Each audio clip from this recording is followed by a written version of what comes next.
This is room 44, where reality doesn't bend, it breaks.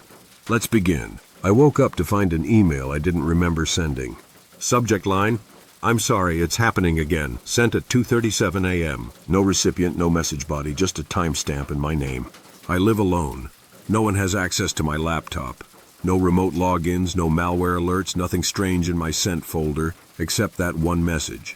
I stared at it for 10 minutes. Then I closed the lid and made coffee like everything was fine. It wasn't. That same day, a woman stopped me outside the grocery store. "Eli?" she said. I turned, confused. "I'm sorry," I replied. "I think you've got the wrong—" She took a step back, her face dropped. "Oh, never mind. You looked like someone I used to know, but—" Her voice faded. "You're not him anymore." She walked away quickly, almost like she was scared. "My name isn't Eli. I keep journals. One per year, every year. Small, leather-bound notebooks. I never miss a day. It helps me stay grounded when I forget things, which lately is happening more often." That night I opened my current journal. The handwriting was mine, but the entries weren't. Some pages I didn't remember writing. Some described dreams I never had. Conversations I've never had. A name appeared repeatedly, Harper. I don't know a Harper. One entry stood out. "You'll see him soon. Don't run. He learns from you." I tore that page out and threw it away. The next morning it was taped back in. On Saturday I noticed something new in my apartment. A door in the hallway that hadn't been there before. Same paint, same trim, same alignment with the floor. But I've lived here for 3 years. That door was never there. It opened easily. Behind it, a narrow staircase leading up. At the top was another door identical to mine. I closed the door and backed away. 15 minutes later, when I checked again, it was gone. That night I woke at 2:11 a.m. to the soft creak of my kitchen cabinet. Footsteps followed, slow, careful. I grabbed the flashlight from my nightstand and crept forward. No one was in the kitchen, except outside the window, there was a man. He looked exactly like me, same face, same build, same navy sweatshirt I was wearing. He didn't move, just watched, and smiled. The next day, things escalated. There were groceries in my fridge I didn't remember buying. A mug I threw out 2 weeks ago was back in the cupboard. My phone's calendar had an event titled Mirror Check 3 a.m. I deleted it. It came back the next morning. At 1:17 a.m. I got a call from a private number. I answered. A man spoke, calm, deliberate. "You're drifting again." "Who is this?" I asked. But I recognized the voice. It was mine. "You need to stop writing," he said. "He finds you through the ink." Click. I checked the journal again. The entries had changed. The ink was darker. New warnings were written in between the lines of old ones, like they'd been inserted retroactively. "Do not write your full name. Do not leave your apartment after dusk. He watches when you sleep." I used to remember my mother's voice. Now when I try to recall her, it feels rehearsed. The memory plays back with slight pauses, like a broken recording.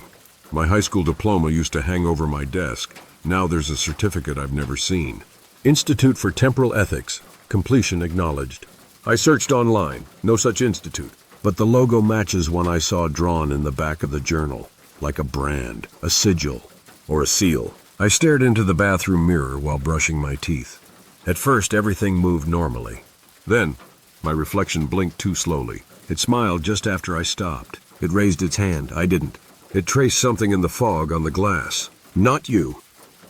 I started seeing gaps in time. I'd look up from the journal and an hour would have passed. Sometimes 3. One night I found myself standing in the hallway with my keys in hand. The front door was unlocked. I hadn't opened it. Then I found a second journal, taped to the underside of my kitchen table. I didn't put it there. Inside, new entries. Entries that predicted what I'd do before I did them. One page said, "He will resist this version longer. Remove his anchors. Take the sister. Take the name." I called my sister. No answer. The next day, her contact was gone from my phone. Photos gone. Text threads empty. I searched her name on Facebook.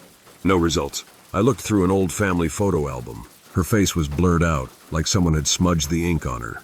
Across the street is an old townhouse, vacant for months, until tonight. I saw light in the window. Someone sitting at a desk, writing in a journal. I got up, went to the window, looked closer. He looked up.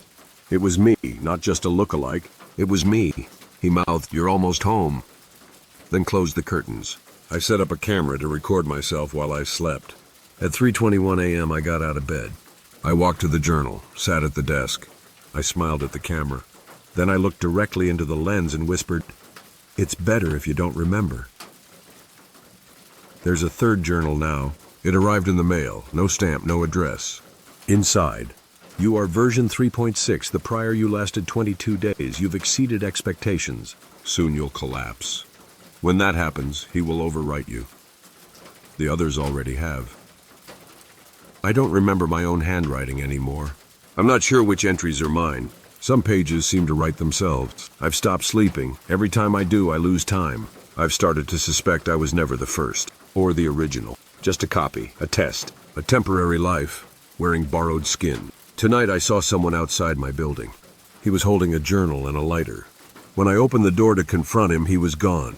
On the ground, a torn piece of paper, my face, drawn in perfect detail, with a note under it, "Retire." I'm writing this now as fast as I can, but I can feel it happening. The slipping, the delay in my reflection, the way the walls shift when I blink. I looked into the mirror one last time. He was already behind me. If the line between real and not just shifted for you, like the video, subscribe to Room 44. We don't tell stories, we leave warnings.